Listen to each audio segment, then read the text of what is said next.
José era o 11º filho de Jacó e o primeiro filho de sua amada esposa Raquel. Desde jovem, José foi o filho preferido de Jacó, e para demonstrar seu amor, Jacó lhe deu uma túnica colorida, um presente muito especial naquela época. Esse favoritismo causou uma grande divisão entre José e seus irmãos, que começaram a nutrir inveja e ressentimento contra ele. Para piorar a situação, José teve 2 sonhos que geraram ainda mais descontentamento entre seus irmãos. No primeiro sonho, ele viu feixes de trigo no campo, e os feixes de seus irmãos se curvavam diante do seu. No segundo, ele viu o sol, a lua e 11 estrelas se inclinando para ele. Quando José contou esses sonhos para sua família, seus irmãos ficaram furiosos. Eles acreditavam que os sonhos significavam que José um dia reinaria sobre eles, o que inflamou ainda mais o ódio deles.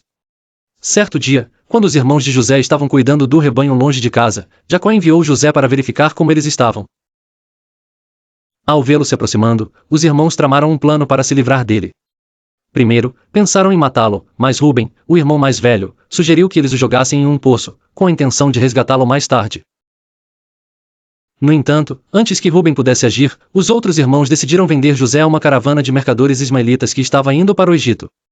Assim, José foi arrancado de sua família e vendido como escravo.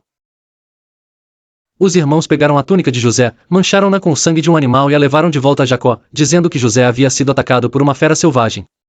Jacó, devastado pela perda, rasgou suas roupas e entrou em profundo luto. Enquanto isso, no Egito, José foi vendido como escravo para Potifar, um oficial importante do faraó e capitão da guarda. José se destacou no serviço de Potifar devido à sua integridade e habilidades, e logo ganhou a confiança de seu mestre. Tudo parecia estar indo bem para José, até que ele foi falsamente acusado pela esposa de Potifar de tentar atacá-la. Mesmo sendo inocente, José foi jogado na prisão.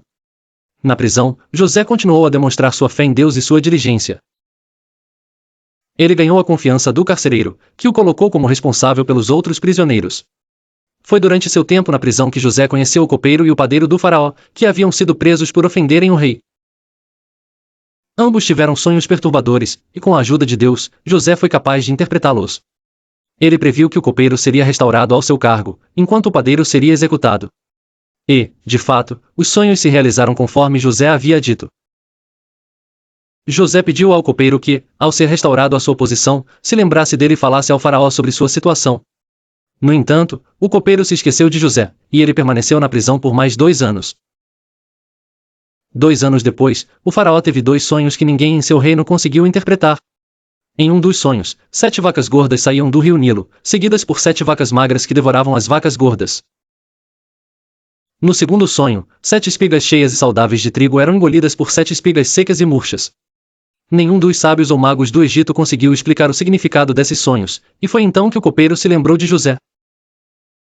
José foi chamado à presença do faraó, e, com a orientação de Deus, ele explicou que os 2 sonhos significavam a mesma coisa. O Egito enfrentaria 7 anos de grande fartura, seguidos por 7 anos de fome severa.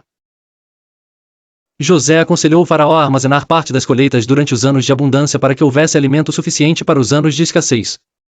Impressionado com a sabedoria e a interpretação de José, o faraó nomeou governador de todo o Egito.